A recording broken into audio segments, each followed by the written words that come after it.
ruim aí do Vasco, hein? Péssima notícia. Eu vou ler aqui o que o Gustavo Caldeira, que é o médico e coordenador do Departamento de Saúde do Vasco, falou. O atleta Adson sofreu uma fratura na tíbia no treino de hoje devido a uma dividida. Ele fez um trauma direito em uma região onde ele já tinha um calo ósseo promovido pela consolidação da fratura anterior. Com o golpe, a perna direita fez um mecanismo de alavanca que culminou em uma fratura direita na tíbia direita. Ele vai passar por um procedimento cirúrgico novamente para essa consolidação de uma fratura nova. Essa fratura é um pouco diferente da fratura por estresse. É uma fratura aguda, completa, e o tratamento é diferente do que foi feito para a correção da fratura por estresse. Agora, de falar sobre o Vasco da Gama, Roma promete para os próximos dias proposta oficial por Ryan. A grande joia cruz-maltina, de acordo com a imprensa italiana, essa proposta pode chegar aos 15 milhões de euros ou quase 100 milhões de reais. Era exatamente esse o valor que o Vasco projetava e sonhava para vender o Ryan na metade desse ano. Mas a coisa mudou. A chegada do Fernando Diniz fez com que os dirigentes vascaínos se convencessem de que vender o Ryan nesse momento será perda de dinheiro. A expectativa é de que o Ryan cresça muito durante o segundo semestre e possa ser vendido por cifras bem superiores em janeiro ou em julho de 2026. Diante desse cenário, até o Admar Lopes, o novo executivo de futebol do Vasco, já admitiu publicamente que o Cruz Maltino não pretende negociar o Ryan, a menos que surja uma proposta estratosférica. Só para completar, o Admar admite ter ouvido do Fernando Diniz que hoje o Ryan é imprescindível, insubstituível e não pode sair agora. Só para completar sobre o Cruz Maltino, o Vasco vai direto de Brasília para Quito. Jogo no sábado contra o Botafogo, o Campeonato Brasileiro acontece no Mané Garrincha. E de lá o time parte para Quito, no Equador, onde enfrenta na terça-feira o Independente Del Valle no jogo de ida dos playoffs da Copa Sul-Americana. Bom, recentemente o Richarlison esteve na seleção brasileira e o chefe da delegação foi o presidente do Vasco, né, o Pedrinho. Então, provavelmente lá eles tiveram tempo de sobra para conversar. Acho que ele gostaria de terminar a passagem dele pela seleção, voltar lá para o Tottenham e ver quem é o novo técnico, ou quem é o técnico, se ele será aproveitado, se ele será titular. Mas o fato dele estar de novo na seleção, eu acho que atrapalha, porque mesmo não jogando com regularidade na temporada passada, ele foi convocado. Mas acho que ele foi convocado porque quando jogava no Everton, quando o Richarlison jogava no Everton, ele foi treinado pelo Ancelotti.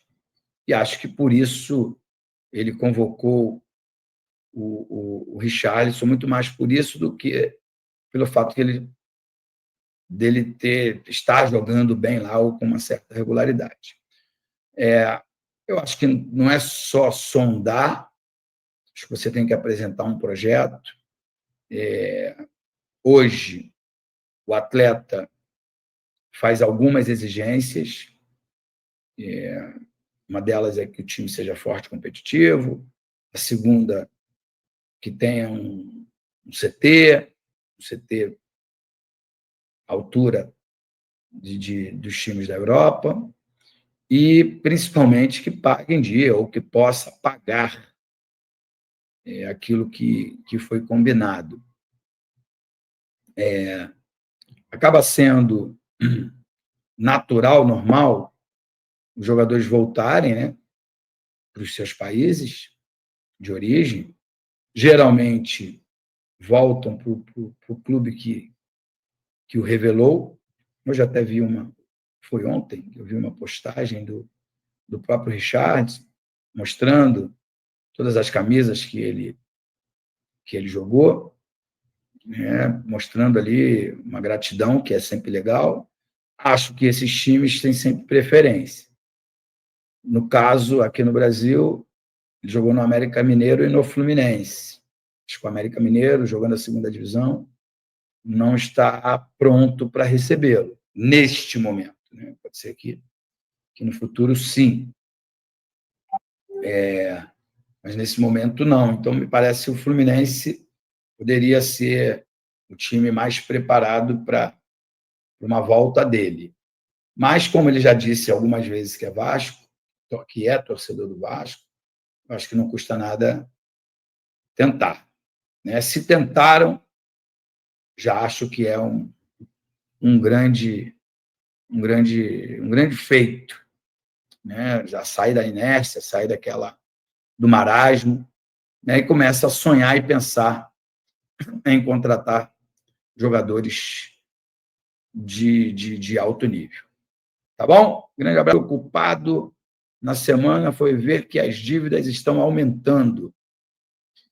Bom, Marcelo Arcoverde, as notícias elas são muito desencontradas, ou as notícias são como as pessoas como são benéfica ou não para quem dá a notícia, né? Eu vou explicar o porquê.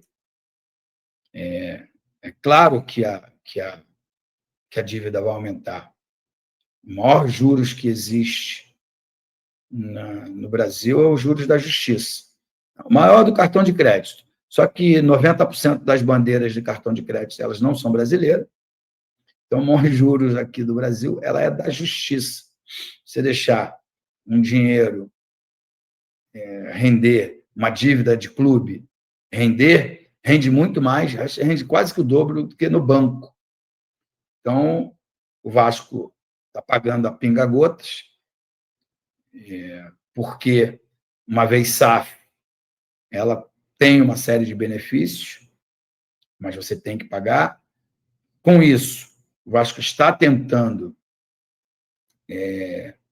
a RJ, né, recuperação judicial.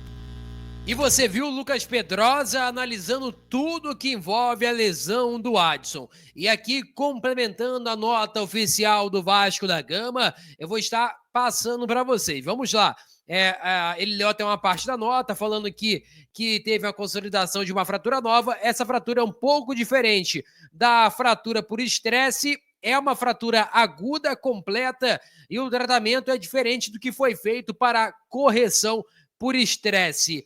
Entendendo o momento difícil do Adson e mantendo o padrão humanizado de tratamento do Vasco, o clube enviou um médico, um psicólogo e o coordenador do Player Care até a clínica de radiologia para dar total suporte ao atleta, para ele se sentir o mínimo possível e nós minimizarmos o trauma nesse primeiro momento. Força, Adson! Portanto, uma situação bastante complicada. O Adson, ele vinha ali de uma fratura por estresse e agora literalmente fraturou. Teve uma dividida, um choque, e ele acabou machucando de maneira séria e até tem a dúvida se ele vai conseguir retornar a tempo da temporada, né? A princípio, o Adson está fora da temporada do Vasco da Gama.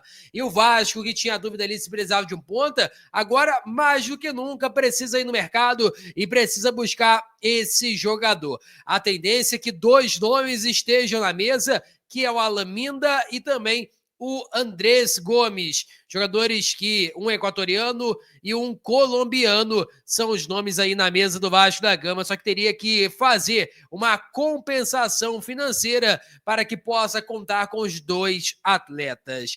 Em relação ao nome que está na capa do nosso vídeo, inclusive, é o Mike, lateral direito da equipe do Palmeiras. A informação é da galera do Na Torcida Vascaínos. Eu vou estar repassando para vocês. O Vasco sondou a situação do lateral direito Mike do Palmeiras, que até o momento não foi chamado para uma renovação e provavelmente está deixando a equipe paulista.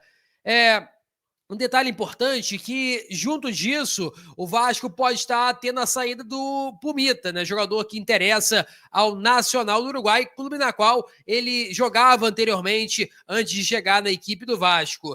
E aí, perdendo o Pumita, teria que ter uma reposição e pode ser que o Mike seja a reposição para o Puma. Você aprova ou não, Mike? Quero saber a sua opinião. Em relação à chegada no Rio de Janeiro, Thiago Mendes chegará amanhã ao Rio de Janeiro e com certeza você vai ter uma cobertura aqui em nosso canal. Então é muito importante você deixar o like, você compartilhar para geral e acionar o sininho para não perder essa chegada do novo reforço do Vasco, Thiago Mendes. Peço a você que deixe o like, é muito importante para o nosso canal. Acione o sininho de notificação para não perder nenhum conteúdo.